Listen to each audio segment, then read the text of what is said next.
Hi everyone. Uh, Hi everyone. Thank you very much for attending our distinguished seminar series event, which is organized by the Women in AI Committee of the AI Age Institute. Today, I'm honored to present Professor Dolecek.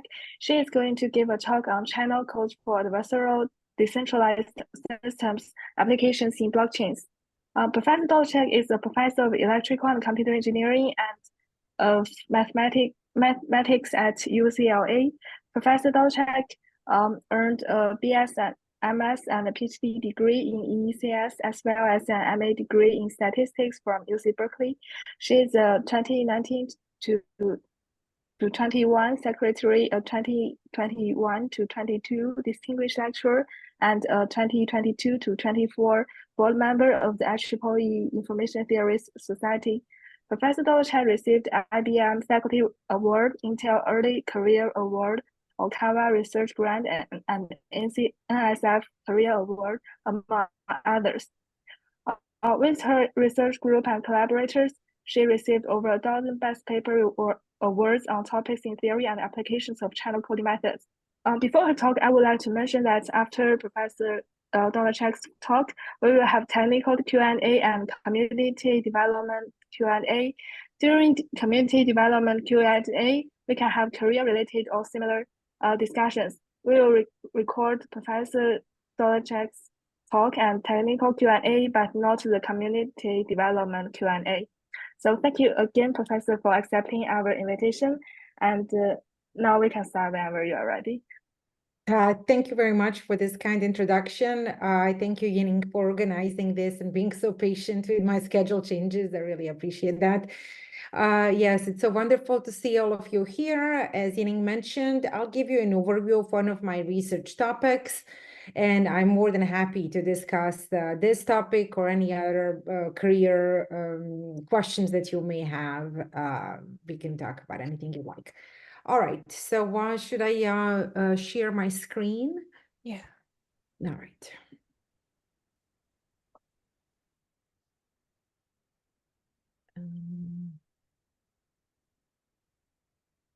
Second.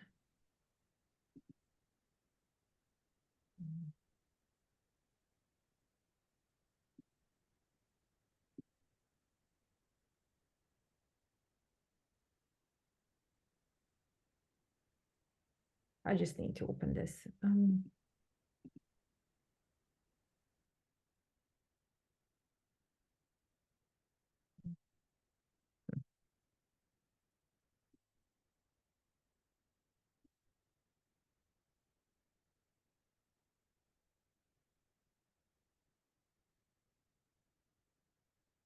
So my computer froze at the most inopportune moment. So just bear with me for a moment. Sure. Mm-hmm.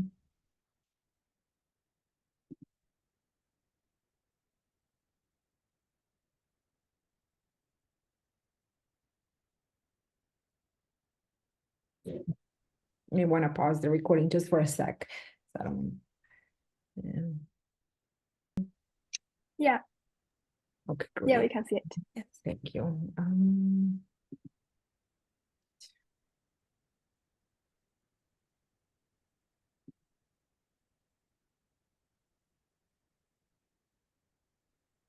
All right, great. So thank you for your patience. Today I will present one of our recent research results. It will be on graph codes for adversarial decentralized systems. This will be with particular applications in blockchain systems, with the understanding that these type of results have further applications. This is actually joint work is with my PhD students, Deborah Mitra and Lev Taus, and we are all with the EC department at UCLA.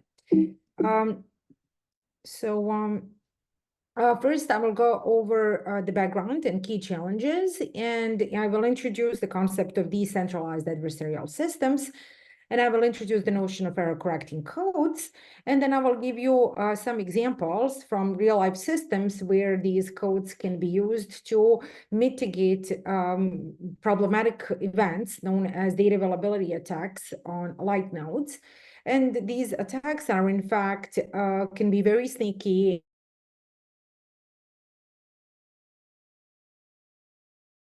developing new methods to mitigate them in practical systems will be of significant practical value.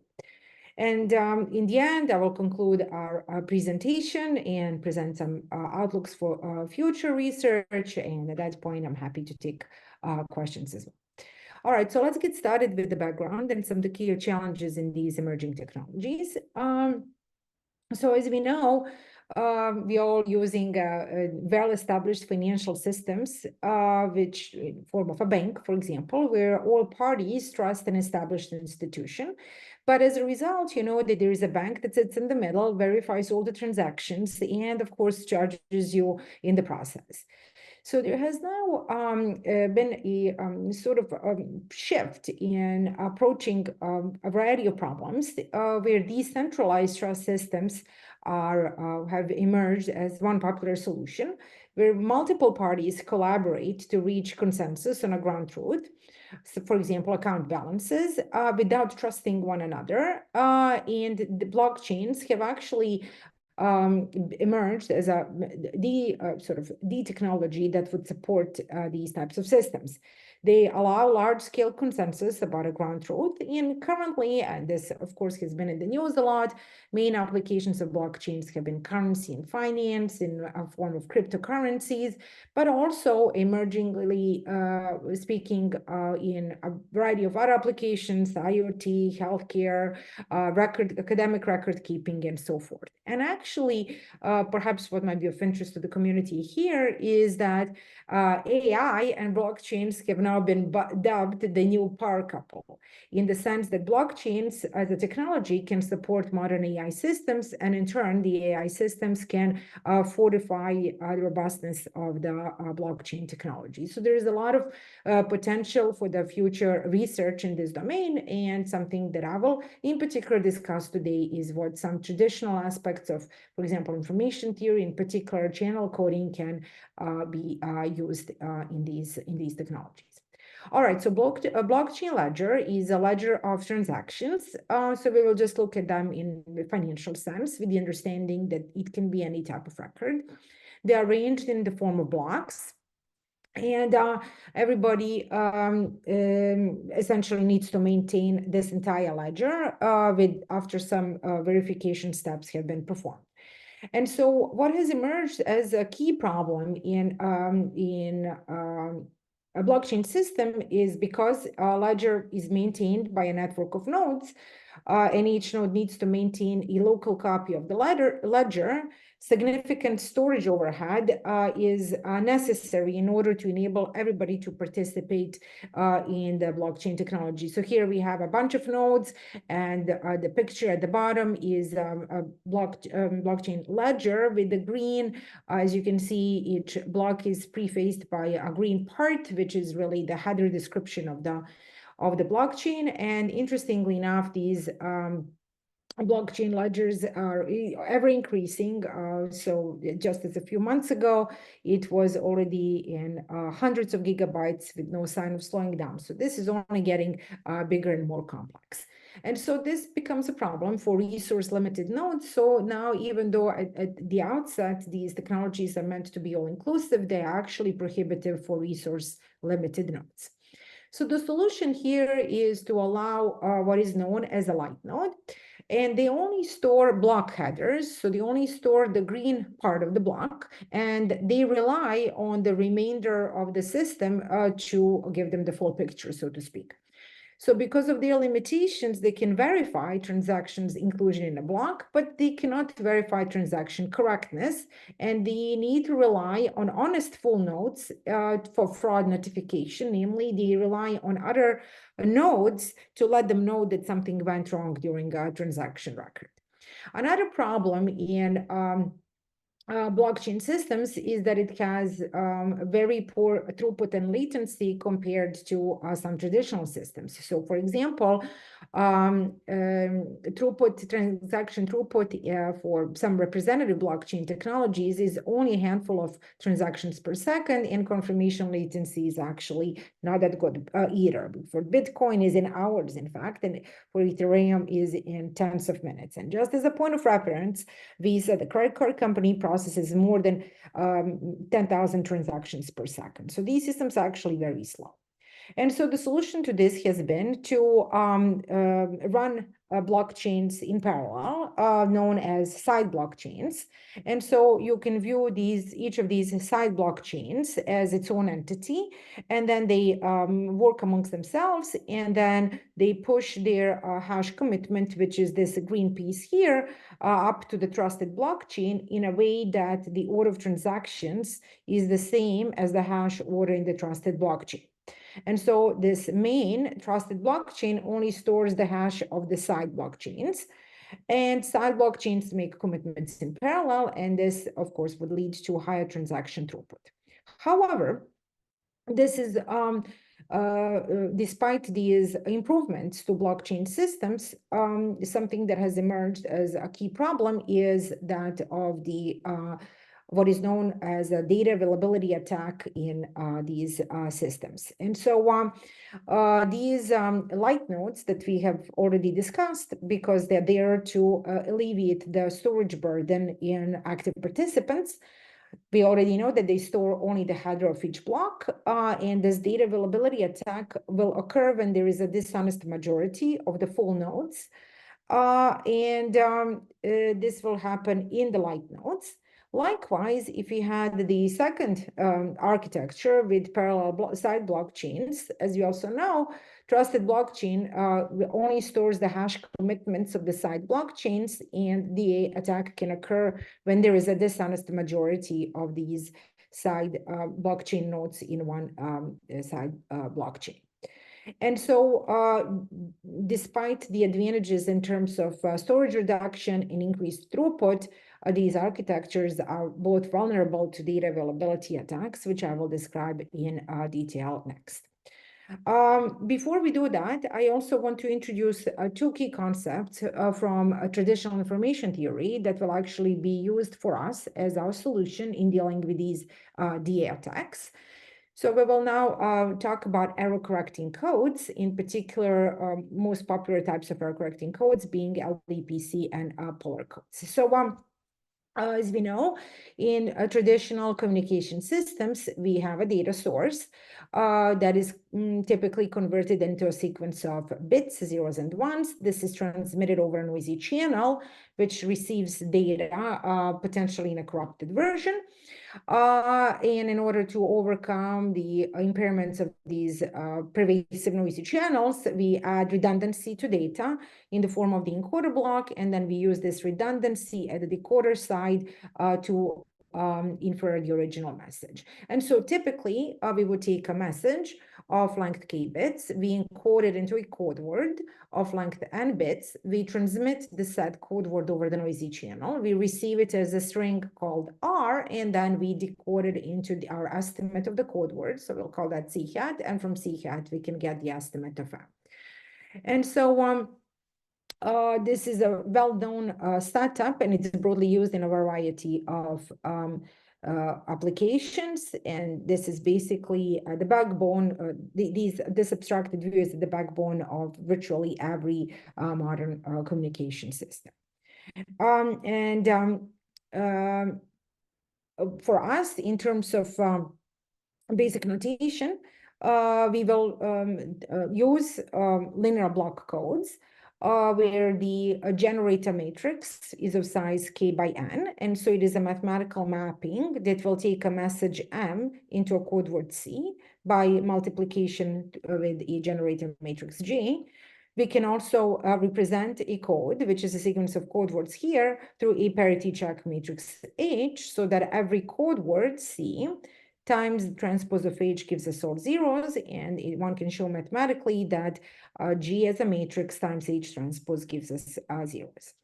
And so what are some intrinsic trade-offs is the bigger, the more coverage you have, or the better correction capability you have, your rate may suffer depending on the quality of the code, but also in practice, some inevitable trade-offs are area and power consumption, encoding and decoding complexity. As it turns out, given sort of the fundamental nature of channel coding methods, they have already been explored in the context of modern blockchain style systems. So there is a variety of results that are available in that domain, and some include scaling blockchains using dynamic distributed storage, reducing communication costs using coded computations, which is another very popular concept, coded blockchains for dynamic IoT networks. And the one that we are going to focus on today is for the data availability attacks. And should mention that previous work already explored the use of channel coding for data availability attacks in the context of algebraic codes, primarily Reed-Solomon codes, and we'll see comparison against those codes as well as the LDPC codes, albeit in an unstructured way. All right, so let me show you how this works in the concrete example and problem that we have introduced. So I'll next talk about graph-based codes for the attacks on light nodes.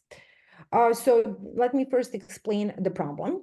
So key system entities and their actions are as follows. So even though we have a full network of many, many nodes, for the purposes of explaining the DA attack, the following will be relevant. So we have an adversary. We're going to mark this agent in red. So it's the bad guy, so to speak.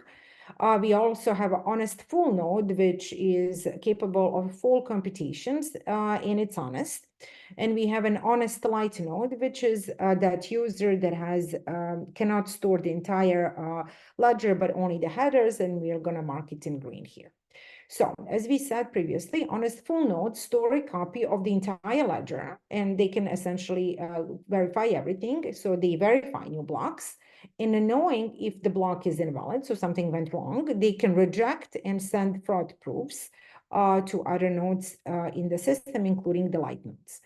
What is a fraud proof? It is a verifiable proof of malicious activity. Namely, it will discover inconsistencies with the proposed transaction with the previous state of the system. And so that adversary cannot trick nodes into basically creating transactions that are inconsistent with what the system already knows. As we said, light nodes are resource limited. They only store the header information about the block and rely on fraud proofs by honest full nodes to reject this block. Adversary, since it cannot directly trick the honest full node, it will try to trick the honest light node, and it will do it as follows. So it creates an invalid block. And in this invalid block, it may just have one invalid transaction, more than one, but even one, and provides this full block to full node, and it hides this invalid portion. It could be that I am the adversary, and my transaction is that Yining just wired $1 million to my account, which of course is not true, but this is the statement that I'm going to make, and I want to trick the rest of the system into accepting this as truth and proceeding. So as what honest light node expects is the just the header. So it does provide that header to the light node. And the end result is that at the moment, full node rejects the block because something is missing. It says that it's something is missing. There is an inconsistency, but the light node accepts the header, and as a result, has no choice but to accept all the transactions in that block. So let me first say a few things about the header of the block. So for us, block will be partitioned into chunks, and the Merkle tree will be created. This is a cryptographic hash to ensure the consistency in a very efficient way.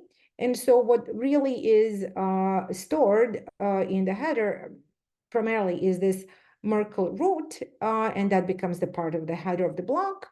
And the integrity of a given chunk is checked by light nodes by only storing this Merkle root. And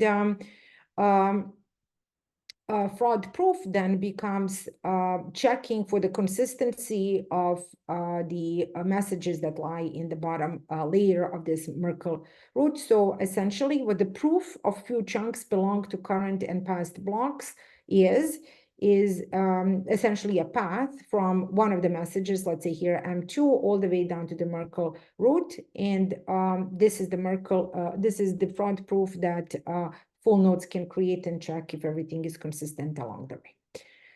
All right, so let's see what can possibly happen. So in the first scenario, let's say we start with a block generation, and let's say in this example, it is actually done by an honest full node, so everything is correct. It creates a valid block, it sends the valid block to the honest full node, it sends the header to the honest light node, just as expected. No reason for the honest full node to send any fraud proofs, so we don't have this link here. Honest full node creates a valid block. Transactions are correct. Block is valid. So light nodes do not receive fraud proofs, and all nodes accept the block. In the second scenario, this adversary, who is a malicious agent now, it creates an invalid block, sends that invalid block to the honest full node, and sends the header to the honest light node. Full node rejects the block because it can recognize that there is inconsistency relative to the rest of the record, sends fraud proof to the light node, and then light node, based on the fraud proof, rejects this block. In scenario 3, however, adversary creates an invalid block, hides the invalid part, and full nodes reject the block for themselves, but at the moment, they cannot create fraud proof because they don't have all the information. In order to prove that something is wrong, one needs to have a cryptographic proof of it, and without all the data, they cannot do that. So in the absence of no fraud proof signal, light node has no choice but to accept the block, just like it did in scenario 1. Just as a note, alarm messages don't work because those are the messages without any verifiable proof, and because there is no way to distinguish between honest and false alarms. So that's why it is we cannot say that something went wrong without actually proof that that it did. So this problem was already recognized in literature as an issue, and a solution was presented in the form of light node sampling, and it proceeds as follows. So the light nodes, since they cannot receive the whole block, they are resource limited, they are going to do a sampling. So they are going to ask the question, is the block available? But they cannot get the whole block, so they are going to attempt to find a part of the block. So they are going to request a few random chunks of the block through sampling. So let's say like this. So suppose our block is partitioned into 8 chunks, and our honest light node samples randomly chunks 3 and 7. And what the adversary does, it sends the, or potentially an adversary, but the block generator sends a message, chunk M3 along its proof, which is the part of the Merkle tree associated with M3. It also sends M7 and the proof of M7. And so from the perspective of the honest light node, everything is legitimate. Block generator sent back what was requested along with the proofs, and this is what is used to ensure the integrity of the return samples. So what then the full nodes can do, now that the honest light nodes have received this information, if the samples sent by the light nodes match the missing part here, they can create and send fraud proof like this. And then they say, well, this was not consistent with what was sent to me. But they cannot, otherwise they cannot create fraud proofs, and the attack on the light node was successful. And so what then the adversary will do, it only returns samples it has not hidden, which is to prevent full nodes from getting them indirectly from the light nodes. And light nodes will reject the block if the adversary does not return the requested samples, or they reserved fraud proof for full nodes telling them that something went wrong. But in the absence of these two events, they have no choice but to accept the block because logically speaking, there is no way to distinguish that something went wrong versus that something is simply a network delay, for example. And the danger here is that the adversary can hide only a small portion and still cause catastrophic consequences.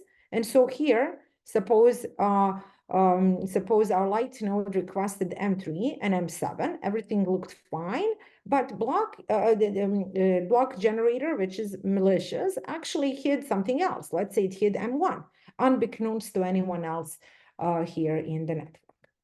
And so let's see then, what is the probability of failure if we had two random samples? We have 8 chunks and we randomly sample twice. So probability of not randomly sampling this single red chunk is actually extremely high. So in this small example is already 0.75. So what is one to do? The question then is, how can we improve this probability of failure? And a previous solution relied on erasure coding to improve the probability of failure as follows. For that, what was used is an MDS code, which encodes maximum distance separable code. It is a well-known example of erasure coding that encodes 8 message chunks into 16 coded chunks. And these codes were chosen because they have excellent erasure recovery. And just as a side note, these codes are extensively used in data storage because of their superior algebraic properties, namely they generate a matrix is invertible. Every k by k submatrix of the general matrix is invertible. So this is how it works. In an example of 16:8 MDS code, we have 8 hidden chunks, so first 1 through 8. And then the full nodes can decode back the block and create fraud proofs based on the now coded information. And so what must happen is for if there is no more than 8 hidden chunks, by virtue of erasure decoding, full nodes can essentially interpolate the missing parts from the adversary. So adversary now needs to work harder and hide at least 9 coded chunks to prevent decoding. But because now more items are hidden, it becomes easier for the light node to catch that something went wrong using a random sampling. And now our probability of failure using 2 random samples has improved. So it is now 1 minus 9 over 16 times 1 minus 9 over 15. So we went from 0.75 to 0.175. So it's a significant improvement due to a usage of erasure coding. However, these systems are somewhat unlike our conventional communication systems. And so there is new metrics as well as some traditional metrics that are both relevant in this setting. So what the metrics that we are interested in are as follows. Probability of failure, PF, we want to keep that as small. Probability of failure is a probability that the adversary has tricked a light node into accepting the block, S is the number of samples. So in our previous example, it was 2.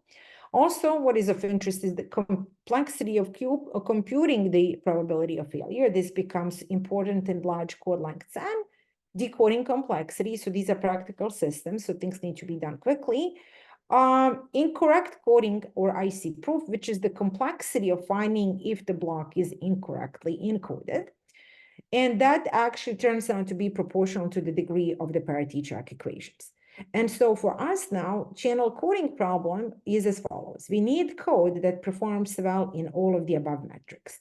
And so the key findings from our research is the following.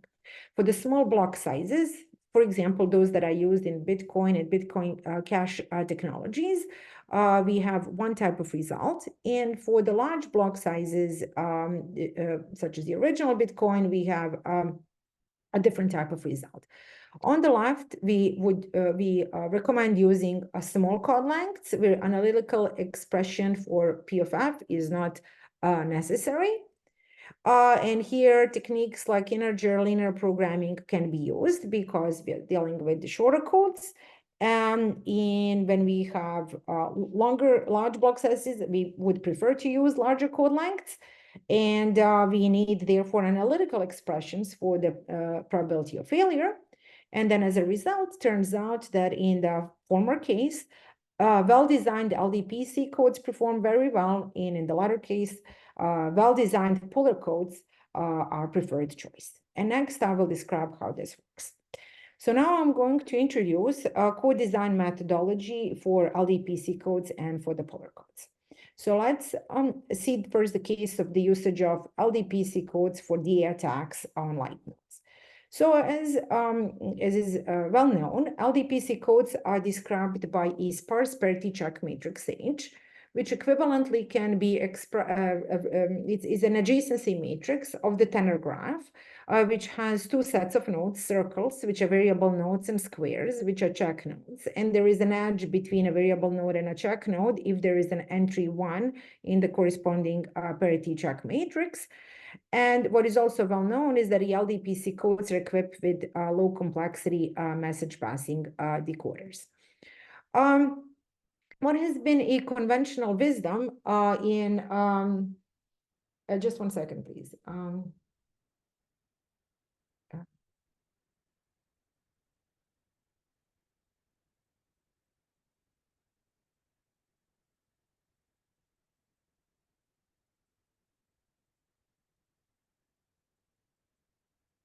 What has been a conventional wisdom in a design of LDPC codes in a variety of settings is to spread out the edges in cycles. So infinite length cycles are inevitable. This has been done in many, many conventional communication and storage systems, and this is what we would typically do. All right, so let's see first how the DA attacks for small block sizes work.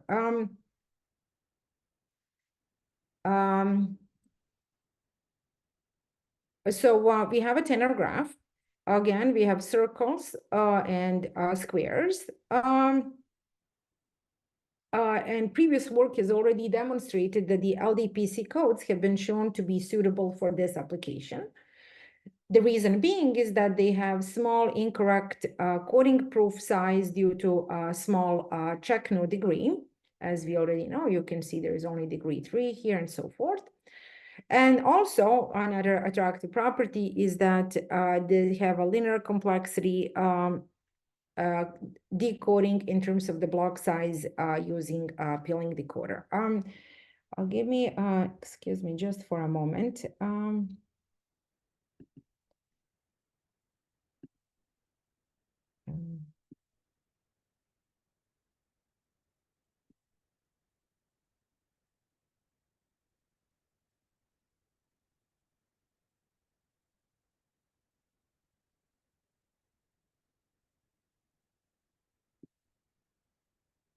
Okay.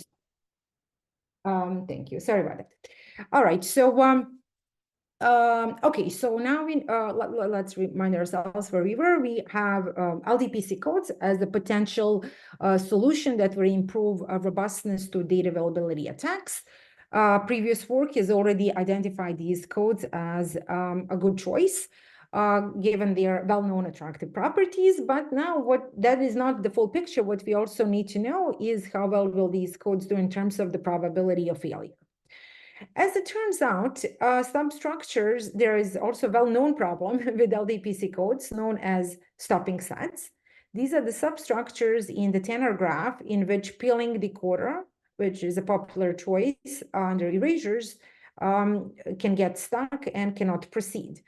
And as it turns out in our application here, if it is hidden, if that is what is hidden by the adversary, it prevents generation of fraud proofs. Because remember, when something is hidden, honest full nodes do not have necessary information to generate fraud proofs, and therefore there is no way of verifiably alerting light nodes that something went wrong. And so let's see what happens now. So now suppose that we have used our LDPC code. We have, let's say, 32 chunks, but we also happen to have a small stopping set and of size 3. And now probability of failure using 2 random samples, namely the probability of not hitting an element that is in the stopping set is back to being very high, 0.81. So the goal is then to develop a joint an LDPC code and a sampling strategy to achieve low probability of failure. And so what can adversary do is it can randomly hide stopping sets of a particular size, and for us is The goal is to develop techniques to mitigate such adversaries.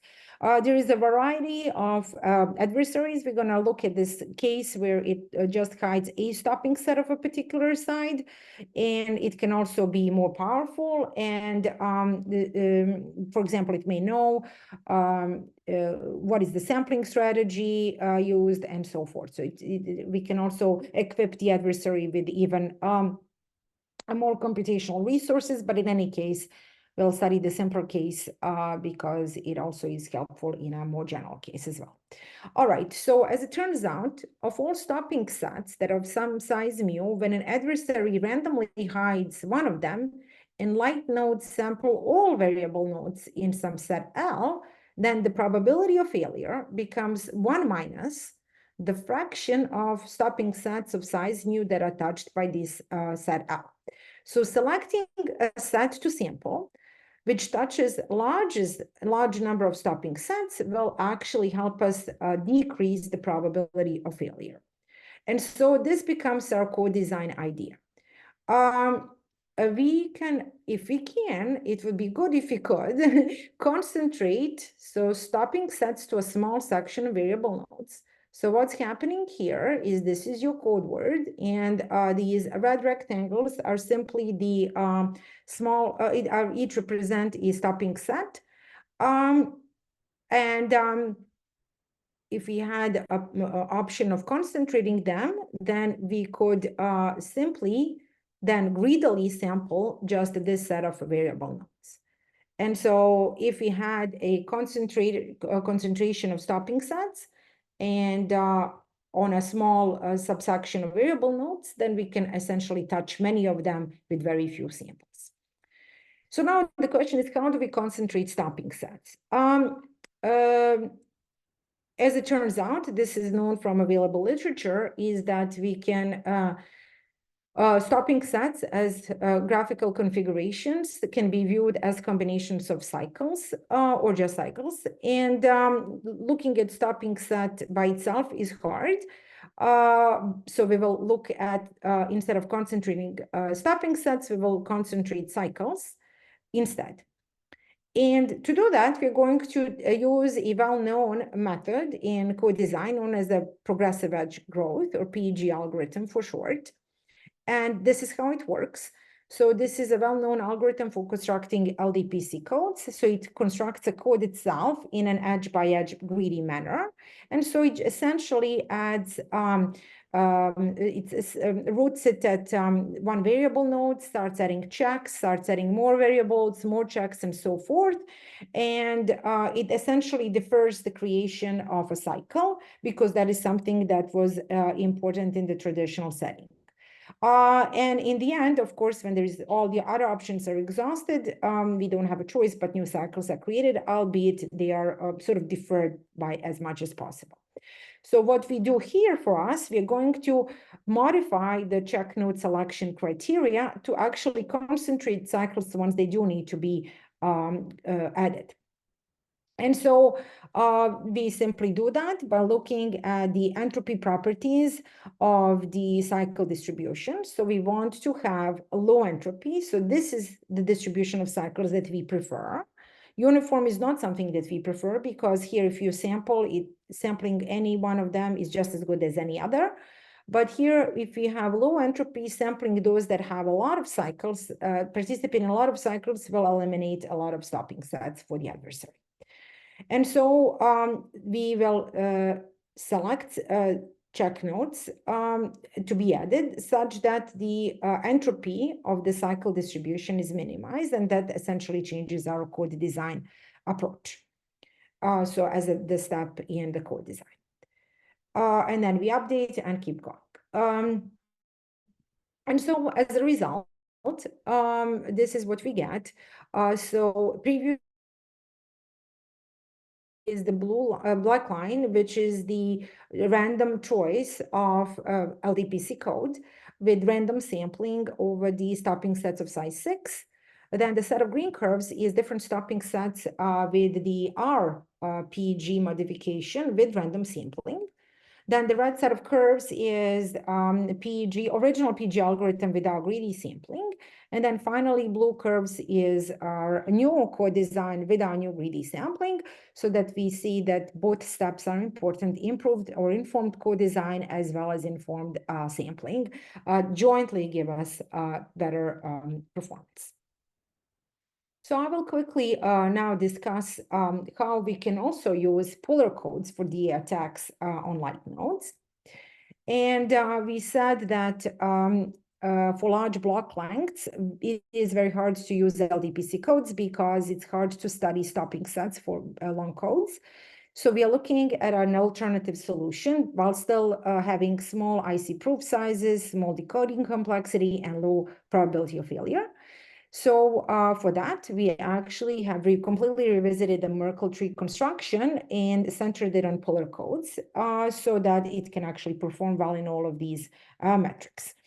So polar codes in a nutshell are defined using a generator matrix in a recursive fashion. So you have a 2x2 matrix like this. Then we have a sequence of Kronecker products that essentially doubles your number of variable nodes and check nodes. So you go from this is 2x2 to 4x4, and you can make it as big as you want. So in general, we can start with a matrix that is of size 2 to the power of n by 2 to the power of n, and use that for encoding. And we create a code word. This is your input message times the generator matrix G. The channel that is seen by each individual bit will actually polarize. Some bits will see good channels and some will see bad channels. Channels that are seen by individual bits can be ordered based on the quality from good to bad. And this is, again, well known in this literature on polar codes. While they have dense parity check matrices, these codes have sparse encoding graphs. So we are leveraging sparsity on the encoding side rather than decoding as we did for LDPC codes. And then the key idea is that we use check nodes of degree 2 and 3 to build these small IC proofs. That is part of our requirement.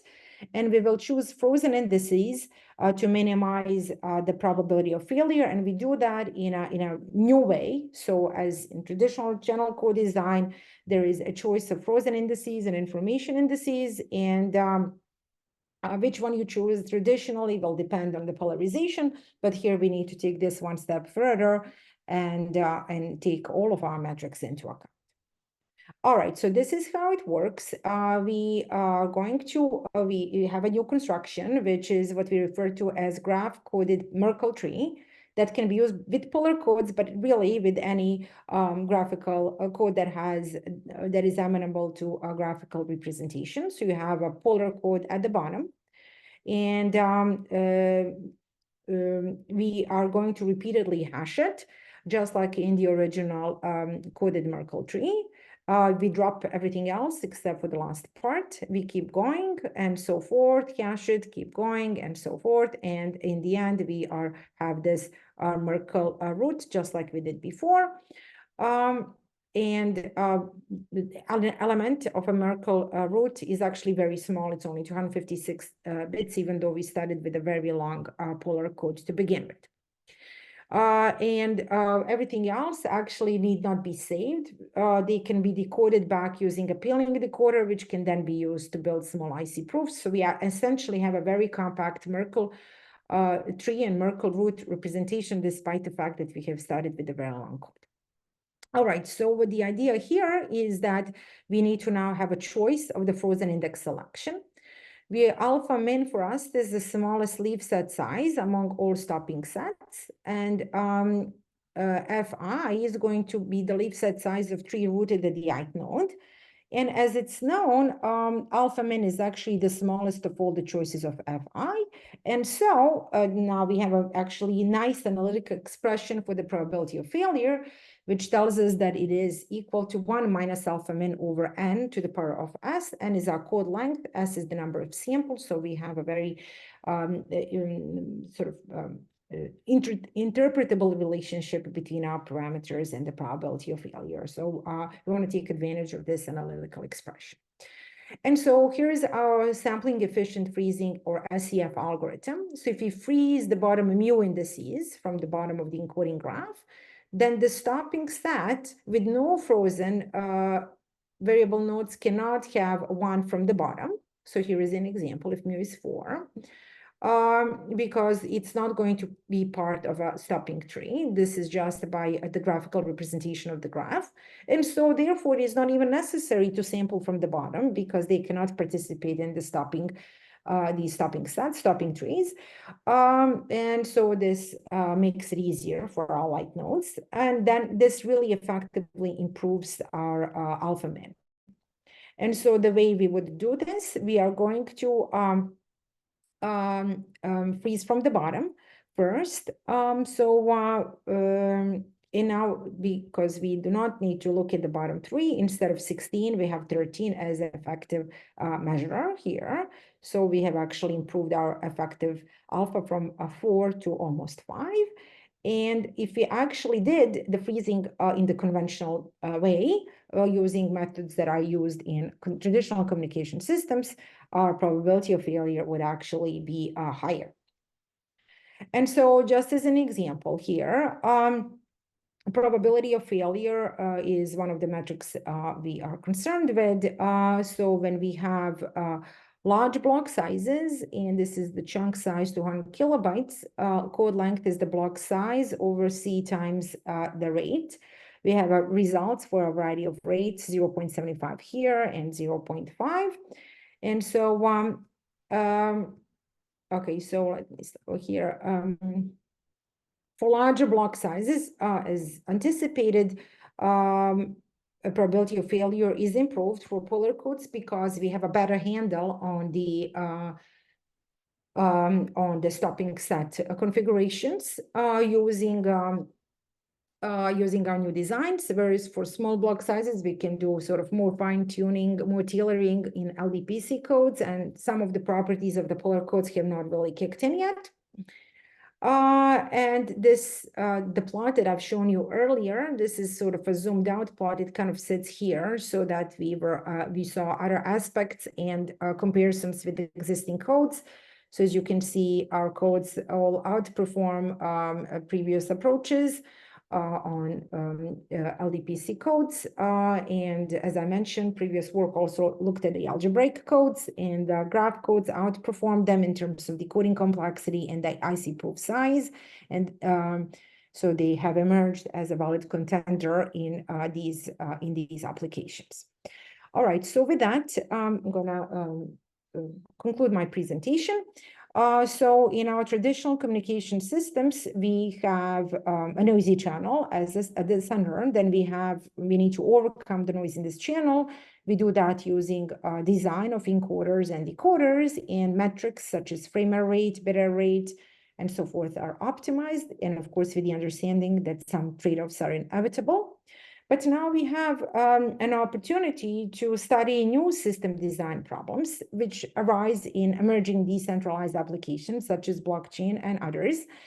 And they do require new and carefully designed channel coding solutions that will take into account both conventional as well as new metrics. These include probability of failure, communication cost, IC proof size, and so forth. And these actually have led to new code designs compared to the ones used in classical channels. In fact, up to a point, they also kind of stand counter to the intuition that we did in traditional settings. So we here concentrate stopping sets instead of spreading the cycles. We freeze bottom rows instead of preserving the bottom rows, and so forth. And so just very quickly, there is a whole variety of applications where this can be also used and further looked at. So further research directions include decentralized networks in adversarial nodes with applications to wireless IoT. This is perhaps where AI could be very useful. In DNA type of storage, there's connections with security and cryptography, and very natural connection to distributed computing and coded computation, and also further to AI through this. And so with that, I will just leave it on this slide, and I'm open for questions. Thank you for your attention. Thank you so much, Professor. It was a great talk. It was very informative and you answered all of my questions. So Thank you. thank you very much.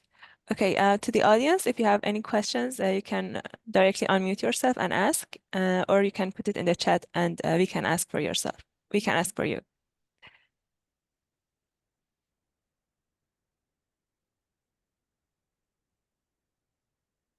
Okay, so one question that I have is that, so you talked about LDPC codes, polar codes, and before that, Reed-Solomon codes and algebraic codes. So what's the future direction? So Right. Or in the code design or in general? in general, because yeah. Yeah, so there is lots of, so one of the things I mentioned at the beginning of the presentation is there is many aspects of these decentralized network systems that can benefit from various coding solutions. What I have focused in this particular presentation is one aspect, which is data availability attack. So even though it may seem like a simple problem, if it's not solved, it actually can have catastrophic consequences because basically it could lead to creation money out of thin air. So that alone needs to be addressed through a variety of techniques, maybe not just coding itself, but coding in conjunction with some other system solutions. Having said that, I do believe that coding has a very important place in our other aspects of these systems. I know a lot of people study decentralized, distributed computing and coded computation in particular. So there is a natural connection with that. Natural connection with storage, which there's another series of results is on coded sharding, which is essentially having different parts of the chain being stored at different nodes, and who stores what is essentially a coding a problem in coding for storage. So that also is very interesting.